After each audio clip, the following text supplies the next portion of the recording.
झाड़ू चलाने की शुरुआत उत्तर प्रदेश की जनता ने कर दी है।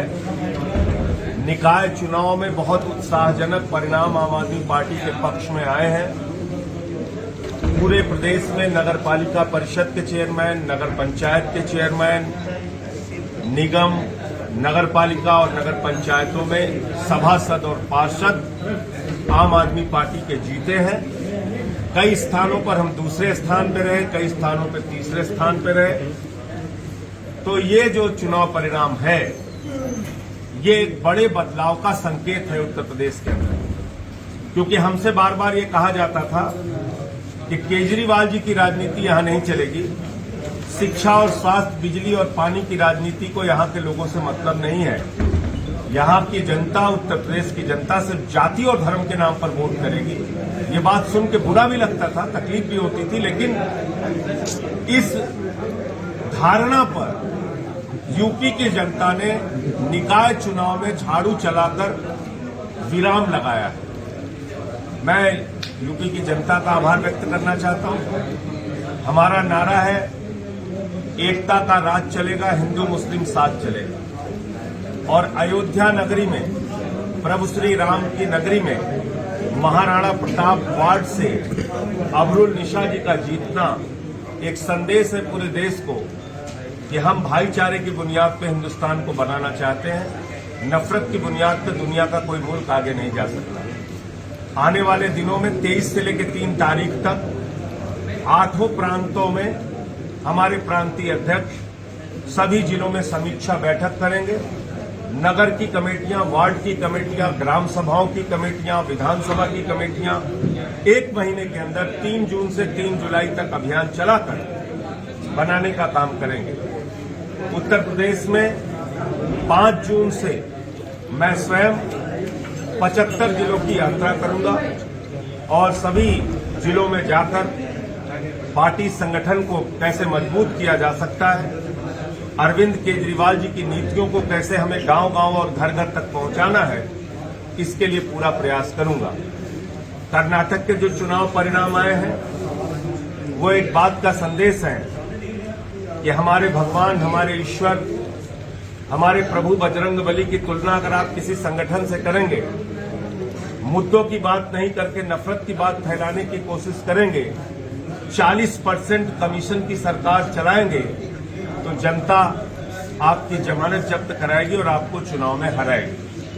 प्रधानमंत्री जी को इस बात को समझना चाहिए कि ईडी, सीबीआई का दुरुपयोग करके, विपक्ष का गला दबा के और नफरत की राजनीति को अगर आप स्वयं बढ़ावा देंगे तो आप जनता आपके झांसे में आने वाली नहीं है।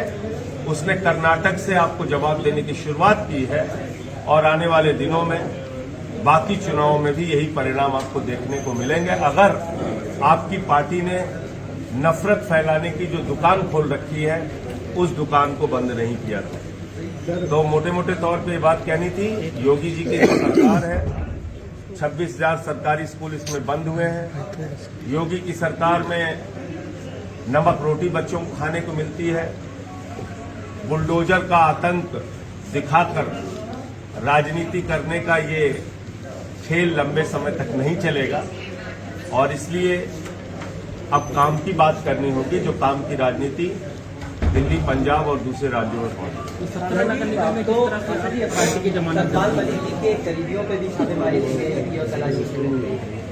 सब पर होगी। देखिए, जब आप एक कॉमेडी कंपनी बना लेते हैं तो फिर उसकी प्रतिष्ठा तो आपने धूमिल कर दी। सीबीआई की, ईडी की अपनी एक प्रतिष्ठा थी कि भाई हाँ, ये एक देश की सबसे बड़ी जांच एजेंसी है। कांग्रेस ने भी उसका दुरुपयोग किया। उस समय सुप्रीम कोर्ट ने टिप्पणी की कि ये सरकार का तोता है। अब इन्होंने तोता मैना 2 बना लिया। एक तोता है सीबीआई, दूसरा मैना है ईडी। तो ये तोता मैना के माध्यम से विपक्ष के लोगों को पकड़ना, फर्जी मुकदमे लगाना, फिर गलती मान लेना, जैसे मेरे केस में किया। मैंने डिफेमेशन का नोटिस दिया तो मुझसे गलती मान रहे हैं। अब अजय सिंह का तो संजय सिंह हो सकता है, विजय सिंह का संजय सिंह हो सकता है, राहुल सिंह का संजय सिंह कैसे हो गया? खैरे साहब लिखना था, राहुल सिंह लिख दिया संजय सिंह। और एक बार नहीं, अभी कोर्ट में उन्होंने चिट्ठी दी है।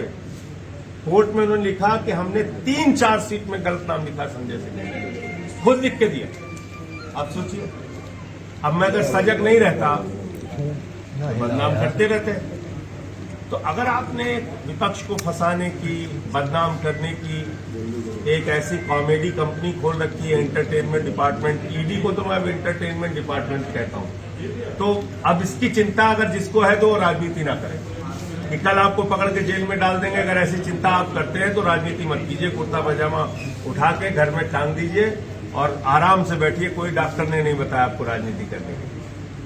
मोदी के राज में, भारतीय जनता पार्टी के राज में, योगी के राज में अगर आपको राजनीति करनी है, इनकाउंटर के लिए तैयार रहिए, लाठी खाने के लिए तैयार रहिए, किसी भी वक्त फर्जी मुकदमा लिखवाने के लिए तैयार रहिए, किसी भी वक्त जेल जाने के लिए तैयार रहिए। अगर इतना जोखिम उठाकर आप राजनीति करने का साहस रखते हैं तब तो मोदी के राज में राजनीति करिए, वरना कोई डॉक्टर ने बताया है, घर बैठिए आराम से। तो इसलिए सत्यपाल मलिक जी उनके काले कारनामे खोल रहे हैं।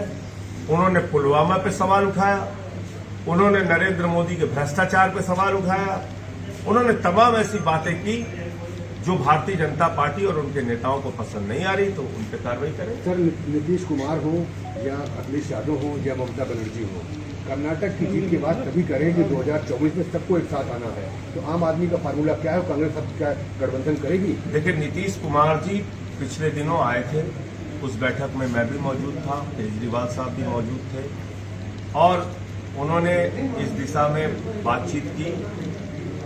बात आगे बढ़ेगी, कोई और चर्चा होती है तो निश्चित रूप से आप लोगों को जानकारी दी जाएगी।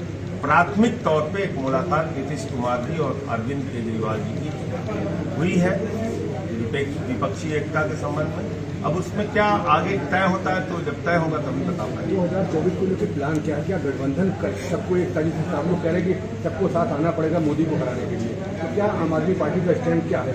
देखिए, सिर्फ मोदी को हराने के लिए नहीं, देश को बचाने के लिए। आज जिस तरीके से डेमोक्रेसी को कुचला जा रहा है, जिस तरीके से लोकतांत्रिक अधिकारों का हनन किया जा रहा है, जिस तरीके से महंगाई आसमान पे है, बेरोजगारी आसमान पे है, आप अग्निवीर योजना लाके भारत की सेना को आप कमजोर कर रहे हैं, ये जो तमाम चुनौतियां आपके सामने हैं, इससे अगर आपको लड़ना है तो तब आपको 2024 की तैयारी इन मुद्दों के आधार पर करनी चाहिए। किसान को उसके फसल का दाम नहीं मिला, ये तमाम मुद्दे हैं जिसके आधार पर। शरद पवार ने कहा कि कांग्रेस को बड़ा दल दिखाना चाहिए, क्योंकि जब मुद्दों की बात आती है तो अपना अहम आ जाता है, कुछ गठबंधन नहीं बन पाता। तो अब इस पे कांग्रेस पार्टी जवाब दे सकती है, मैं क्या बोल सकता हूँ? आपको क्या लगता है कि गठबंधन करके लड़ाई लड़नी चाहिए कि अकेले कोई लड़नी चाहिए? देखिए, एक बात आप मानिए, क्या बीजेपी अकेले लड़ी है? बीजेपी भी एनडीए है ना। भले अब उनके साथ ही लोग छोड़ गए, उनको शिवसेना छोड़ गई, उनको अकाली दल छोड़ गई, उनको दूसरी पार्टियों ने छोड़ दिया, वो बात अलग है, लेकिन उन्होंने भी तो एनडीए बनाया ना, राष्ट्रीय जनता दल। भारत जैसे देश में आज की तारीख में स्पष्ट बहुमत किसी एक पार्टी के हिस्से में नहीं जाना चाहिए। तो ये भारतीय राजनीति की सच्चाई है कि कोई न कोई गठबंधन ही सामने आएगा 2024। तो आम आदमी पार्टी कितने सीटों के लगभग प्रत्याशी? मैं आपको फिर बता रहा हूं कि एकदम प्राथमिक मुलाकात नीतीश कुमार जी और अरविंद केजरीवाल जी की हुई थी, उसके आगे कोई बात हुई नहीं, तो फिर आपके साथ झूठी बात शेयर करना ठीक नहीं।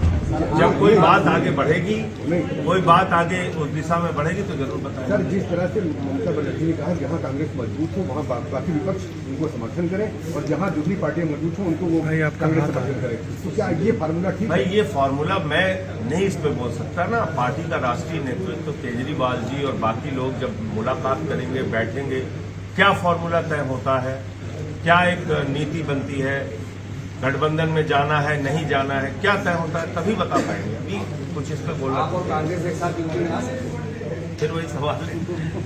मैं कह रहा हूँ, ये हमारे स्तर पे इसका जवाब देना बिल्कुल ठीक नहीं है, उचित नहीं है। सर, एक सवाल है, यूपी में आम आदमी पार्टी गंगा अवसर अभियान चलाने जा रही है, दिल्ली में यमुना नदी में क्या? देखिए, यमुना के लिए हमने बहुत काम किया। यमुना की सफाई के लिए युद्ध स्तर पर हमारी सरकार ने काम किया और हम लगातार निरंतर उस दिशा में काम कर रहे हैं। केजरीवाल साहब ने, आपको याद होगा, कई बार इस बात को कहा 5 साल का समय लीजिए, हम यमुना साफ करके दिखाएंगे, तो इस टेन्योर में वो समस्या नहीं। सांसद जी, एक सवाल आखिरी, कर्नाटक में मुख्यमंत्री के तौर पे एक मुस्लिम चेहरा, क्या माइनॉरिटी को पूरे देश में कांग्रेस अपने पक्ष में कोशिश करेगी।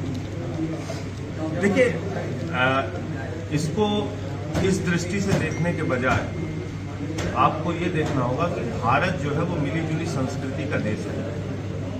सत्ता में भागीदारी हो, नौकरियों में भागीदारी हो, सभी जाति धर्म के लोगों को अगर समान प्रतिनिधित्व मिलेगा तो असंतोष कम रहेगा, लोगों के काम आसानी से हो पाएंगे। हमारा भारत का बाबा साहब डॉक्टर भीमराव अम्बेडकर के द्वारा लिखा गया संविधान राजनीतिक समानता, आर्थिक समानता, शैक्षिक समानता, धर्मनिरपेक्षता की बात करता है। उसकी मूल प्रस्तावना ही बात करती है। तो उस दिशा में सभी पार्टियों को काम करना चाहिए। अगर गठबंधन की सरकार होगी, आखिर बार गठबंधन की सरकार होगी, जिस तरह कर्नाटक में हमने देखा कि आपस में मुख्यमंत्री को तय करने के लिए बड़ी लंबी मशक्कत हुई, तो गठबंधन होगा तो उस दौरान फिर पद के बंटवारे को लेकर बवाल नहीं होगा। भैया एक चीज आप बताइए, अटल बिहारी वाजपेयी जी क्या कहते थे?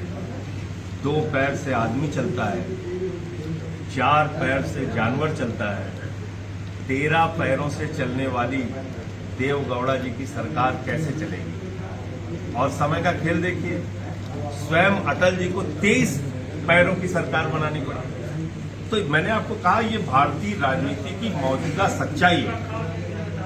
मोदी जी भी आए तो गठबंधन से आए, यूपीए की सरकार रही है, एनडीए की सरकार रही कि मेरे ख्याल से 84 के बाद किसी एक पार्टी की स्पष्ट बहुमत की सरकार, एक पार्टी मतलब वो अकेले चुनाव लड़ी हो और जीती हो, ऐसा नहीं हो।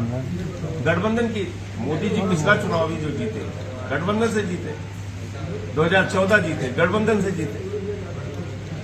तो ये 140 करोड़ की आबादी वाले भारत मुल्क की ये राजनीतिक सच्चाई है कि आपको जो भी सरकार 24 में देखने को मिलेगी वो कोई ना कोई गठबंधन की ही सरकार होगी। इससे इतर कोई सरकार नहीं हो सकती।